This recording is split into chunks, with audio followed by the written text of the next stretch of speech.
मित्रों, वाल्मीकि रामायण की राम गीता के साथ हम आप लोगों के समक्ष उपस्थित हुए हैं। आज हम जानेंगे वाल्मीकि रामायण के अयोध्या कांड में भगवान श्री राम ने भरत जी को जीवन की क्षणभंगुरता बताते हुए जो उपदेश किया है वह वाल्मीकि राम गीता के नाम से जाना जाता है। भगवान श्री राम भरत जी से कहते हैं कि भाई, यह जीव ईश्वर के समान स्वतंत्र नहीं है, अतः कोई यहां अपनी इच्छा अनुसार कुछ नहीं कर सकता। काल इस पुरुष के इधर उधर खींचता रहता है। समस्त संग्रहों का अंत विनाश है और लौकिक उन्नतियों का अंत पतन है। संयोग का अंत वियोग है और जीवन का अंत मरण है। जैसे पके हुए फलों को पतन के सिवा और किसी से भय नहीं है, उसी प्रकार उत्पन्न हुए मनुष्य को मृत्यु के सिवा और किसी से भय नहीं है। जैसे मजबूत खंभे वाला मकान भी पुराना होने पर गिर जाता है, जैसे उसी प्रकार मनुष्य जरा और मृत्यु के वश में पड़कर नष्ट हो जाता है। और जो रात बीत जाती है वह लौटकर फिर नहीं आती है।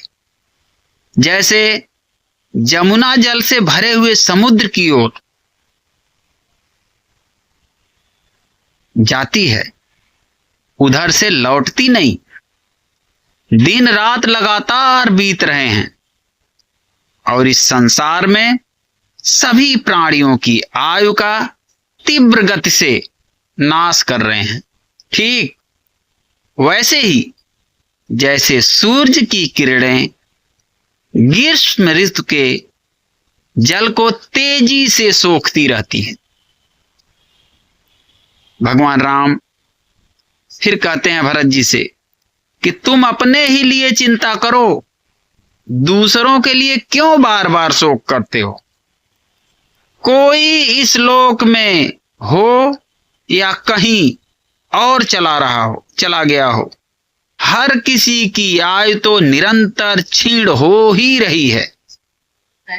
मृत्यु साथ ही चलती है और साथ ही बैठती है और बहुत बड़े मार्ग परलोक की यात्रा में भी साथ ही जाकर वह मनुष्य के साथ ही लौटती है। अर्थात जिस दिन मनुष्य का जन्म होता है उसी पल से उसकी आयु घटना शुरू हो जाता है। शरीर में झुर्रियां पड़ गईं, सिर के बाल सफेद हो गए, फिर जरा अवस्था, बुढ़ापे से जीर्ण हुआ मनुष्य कौन सा उपाय करके मृत्यु से बचने के लिए अपना प्रभाव प्रकट कर सकता है।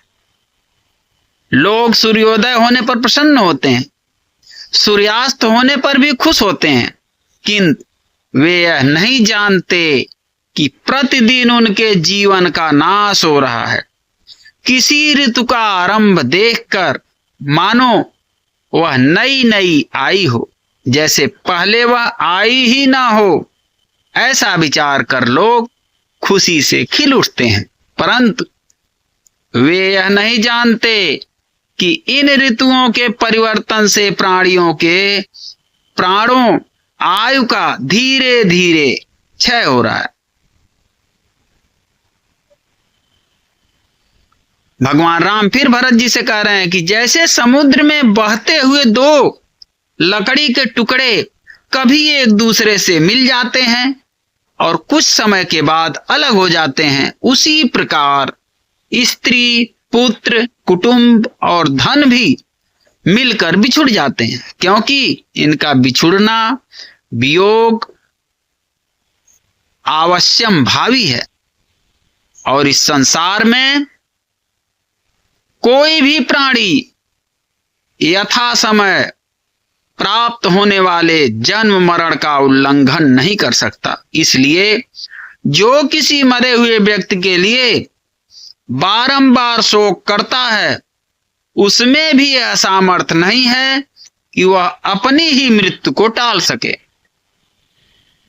जैसे आगे जाते हुए यात्रियों अथवा व्यापारियों के समूह से रास्ते में खड़ा हुआ राहगीर यूं कहे कि मैं भी आप लोगों के पीछे पीछे आऊंगा, और इसलिए वह उनके पीछे पीछे जाए, उसी प्रकार हमारे पूर्वज, पिता, पितामह आदि जिस मार्ग से गए हैं और जिस पर जाना अनिवार्य है तथा जिससे बचने का कोई उपाय नहीं है, उसी मार्ग पर खड़ा मनुष्य किसी और के लिए शोक करे।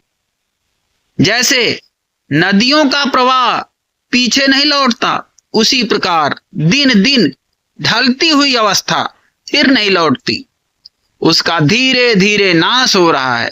यह सोचकर आत्मा को कल्याण के साधन धर्म में लगाएं, क्योंकि सभी लोग अपना कल्याण चाहते हैं। और धीर एवं प्रज्ञावान पुरुष को प्रत्येक अवस्था में शोक, विलाप एवं रोदन, रोना त्याग देना चाहिए। जो परलोक पर विजय प्राप्त करना चाहता हो, उस मनुष्य को धार्मिक तथा माता पिता व गुरुजनों का आज्ञाकारी होना चाहिए। और भगवान श्री राम मानव जीवन की नश्वरता को जो वर्णन किया गया है, वही बात कबीर ने अपने दोहों में कही है।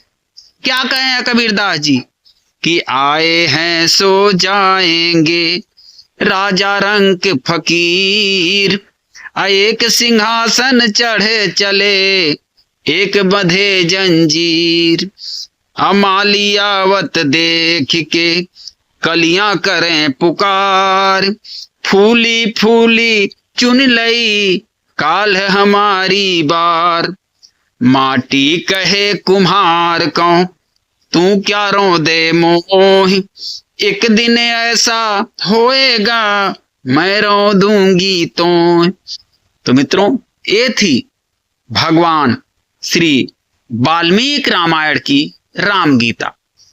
ये आपको कैसी लगी कमेंट बॉक्स में अवश्य बताएं। फिर मिलते हैं ऐसी ही धार्मिक कथाओं के साथ, तब तक के लिए जय सिया राम।